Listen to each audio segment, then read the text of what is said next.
তো এই হচ্ছে সেই যারা মাঠ যেখানে জেল ক্যাম্প পাঠিয়ে জয়রাম মাঠ থেকে যে টাটা ডুমরি বা বিধায়ক পুরুলিয়া থেকে মিটিং আসছেন, করবে আজকে। চাষ মোড়ের আগে নারায়ণপুর বলে একটা গ্রাম রয়েছে, সেখানে যেন গাড়িগুলো রেখে দেয়। আজকের মিটিং রেখেছে। তাছাড়া এখানে রোডের সামনে মাঠ তো রাখার কিন্তু জায়গা নেই। প্রস্তুতি শুরু হয়ে গেছে। আর বাকি যারা আসছেন বা আসতে চাইছেন এইদিকে, রাঁচি, তুলিন, ঝালদা, মুড়ি থেকে, ভালোভাবে করা হয়েছে। ওনারা কিছুটা এগিয়ে ডুমুরডি বলে একটা জায়গা আছে, ওখানে রাখতে পারেন।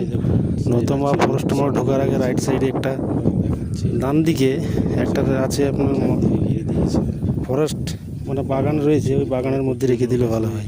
কারণ এই মাঠের মধ্যে প্রচুর ভিড় হবে, তো গাড়ি রাখার কিন্তু সমস্যা, একবার ঢুকে গেলে বেরানো মুশকিল হয়ে যাবে।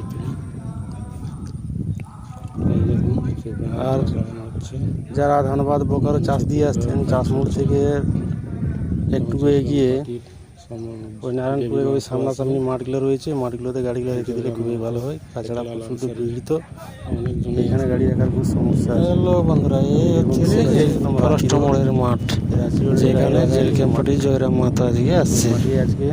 এখানে আজকে মিটিং হবে, তার জন্য এই সভা আয়োজন করা হয়েছে। এই দেখুন সেই মঞ্চ তৈরির কাজ চলছে, খুব জোরালো সব ব্যানার তৈরি লাগাচ্ছে হচ্ছে। এবং সেই মাঠ হচ্ছে পতাকা, এই দেখুন চারিদিকে দেখুন পুরো একদম প্যান্ডেল পুরো ইয়ে করে দিয়েছে, ব্যবস্থা খুব ভালো। সকলের মধ্যে সব লাগানো হয়ে যাবে, আপনারা সবাই আসুন।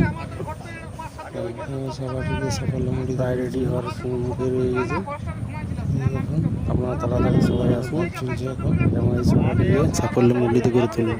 আর এইদিকে রয়েছে ফরেস্ট মোড়, সামনে দেখুন সেই মাঠ, সামনের দিকটা হচ্ছে সেই রাঁচি রোড এলাকা। এই মাঠটি হচ্ছে রাঁচি রোড হচ্ছে।